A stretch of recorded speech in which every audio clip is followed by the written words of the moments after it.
Menjadi seorang pengusaha itu kayak gimana sih? Karena kita sekarang akan belajar yang namanya produksi.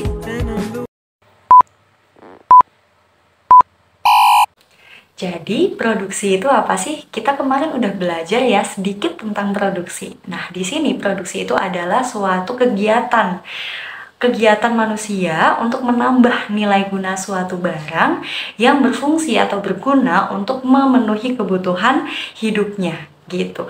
Dengan kata lain, produksi ini juga bisa dikatakan sebagai kombinasi input, kemudian diproses dan akan menghasilkan suatu output gitu. Jadi ada suatu bahan dikombinasikan, ada bahan baku ya di sini, diproses dan akan menghasilkan suatu barang jadi atau output gitu. Kata lain dari produksi ini adalah optimalisasi faktor produksi untuk menjadi sebuah barang atau jasa gitu. Jadi di sini ada kata baru nih, ada faktor produksi.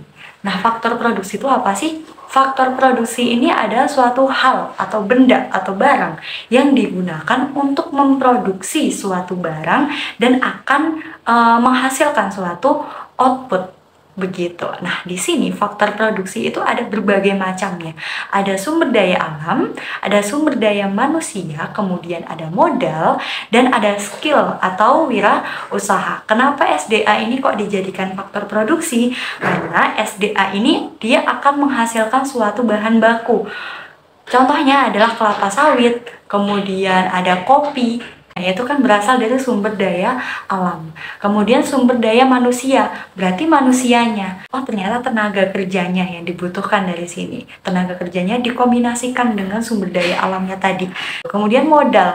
Oh, modal ini berkaitan dengan uang, dengan hal yang bisa digunakan untuk memproses produksi ini. Skill atau wirausaha ini tergantung dengan sumber daya manusianya. Kalau misalkan ada nih tenaganya tapi skillnya untuk mengolah itu tidak ada, itu sama aja. Jadi semuanya harus komplit, harus dikombinasikan. Oke, di dalam produksi itu pasti membutuhkan yang namanya biaya. Makanya kita akan belajar terlebih dahulu komponen-komponen biaya apa aja sih yang ada di dalam produksi. Yang pertama itu ada fixed cost atau FC. Jadi fixed cost atau biaya tetap ini adalah biaya yang dikeluarkan itu sama atau tetap berapapun jumlah kuantitas atau outputnya atau key yang dihasilkan. Contohnya adalah kalau misalkan kita mau membuat usaha gorengan, berarti biaya tetap yang harus kita butuhkan atau keluarkan itu adalah biaya untuk membeli penggorengan atau wajan, kemudian ada kompor gas, kemudian ada wadahnya atau baskomnya gitu. Jadi itu adalah biaya yang kita keluarkan sekali dan akan kita gunakan terus-menerus berapapun jumlah output yang kita hasilkan gitu. Kemudian yang kedua ada yang namanya variable cost atau VC. Nah, variable cost ini adalah kebalikan dari fixed cost. Kalau fixed cost tadi kan biayanya tetap, tapi kalau variable cost itu biayanya berubah-ubah. Jadi biaya variabel ini akan berubah mengikuti berapa jumlah barang yang dihasilkan atau output yang dihasilkan. Contohnya, kalau tadi untuk membuat gorengan, fixed cost-nya itu adalah wajannya atau kompornya, sedangkan kalau variable cost-nya itu adalah bahan-bahannya atau tepungnya, tempenya, tahunya, minyaknya gitu. Ketiga, itu ada yang namanya total cost. Jadi total keseluruhan biaya yang akan dikeluarkan oleh produsen. Nah, total cost ini ada rumusnya. Rumusnya adalah fixed cost ditambah dengan variable cost gitu. Jadi keseluruhan biaya dari biaya tetap itu dijumlahkan dengan biaya variabel yang nanti akan ketemu yang namanya total cost. Oke, Ibu lanjutkan. Yang keempat itu ada average fixed cost. Nah, kalau average fixed cost atau AFC itu adalah biaya yang dikeluarkan untuk memproduksi satu unit barang atau untuk menghasilkan satu unit barang. Berarti rumusnya adalah fixed cost dibagi dengan Q. Biayanya adalah 100.000, berarti 100.000 dibagi 50. Jadi nanti bakalan ketemu AFC-nya itu berapa. Nah, yang kelima ada yang namanya average variable cost. Barusan kita udah belajar average fixed cost. Jadi kalau ada average-nya berarti dia adalah rata-rata. Kalau average variable cost itu adalah biaya rata-rata untuk variable cost-nya. Jadi berapa biaya yang dikeluarkan untuk menghasilkan satu unit barang. Nah ternyata bahan-bahannya atau tepung, tempe mengeluarkan uang sebanyak 70.000. Nah, berarti AFC-nya atau AVC-nya ini adalah 70.000 dibagi sama 50.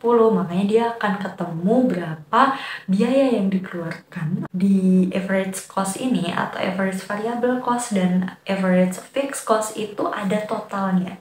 Jadi berapa total biaya yang dikeluarkan untuk menghasilkan satu unit barang. Itu namanya adalah average cost atau biaya total rata-rata. Nah, average cost ini juga bisa dihasilkan dari AFC ditambah dengan AVC.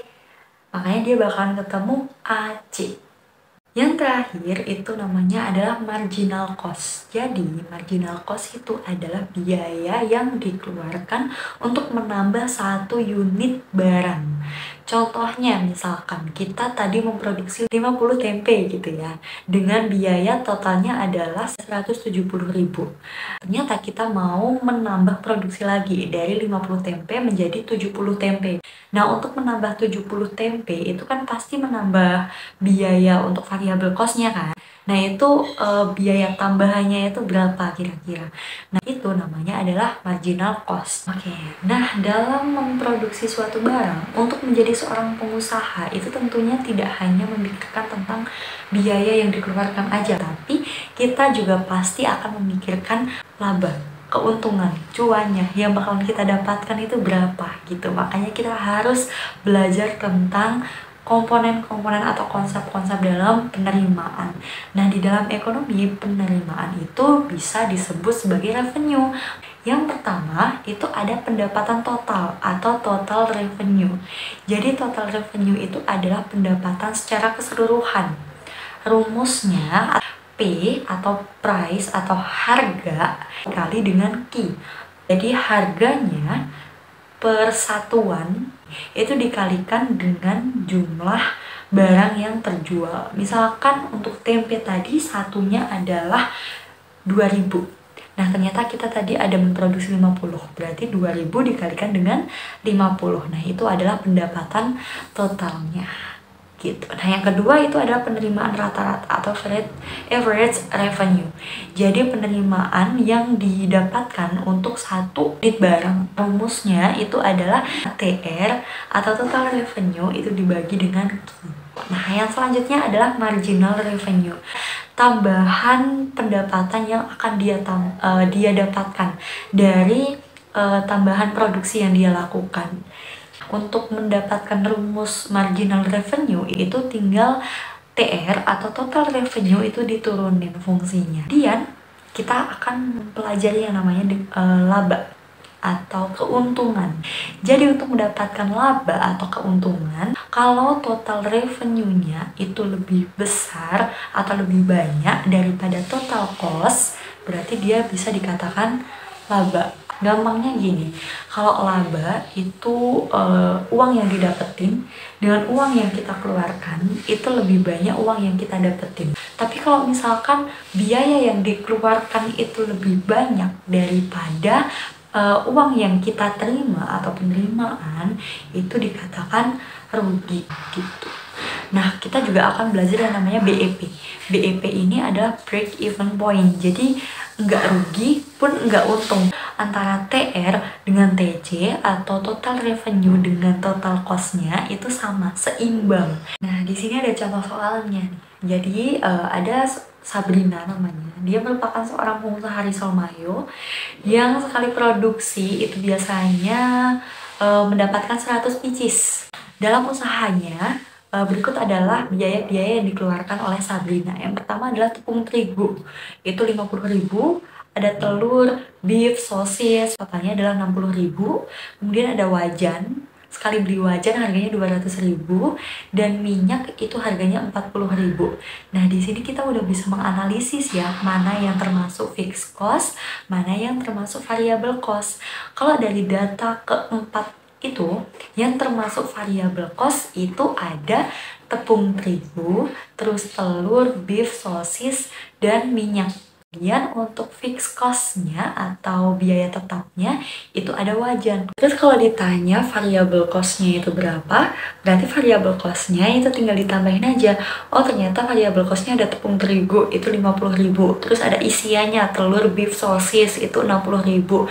Dan ada minyak ada 40.000. Oh, ternyata totalnya adalah 150.000 gitu. Nah, kemudian total cost-nya berapa? Total cost itu dihasilkan dari variable cost ditambah dengan fixed cost. Berarti 200.000 ditambah dengan 150.000. Jadinya adalah 350.000. Nah, kemudian average variable cost-nya itu berarti variable cost dibagi sama key. Udah ketemu deh. Terus ternyata variabel cost-nya untuk membuat satu risol mayo itu membutuhkan biaya 1.500. Average fixed cost-nya berarti tinggal dibagi aja.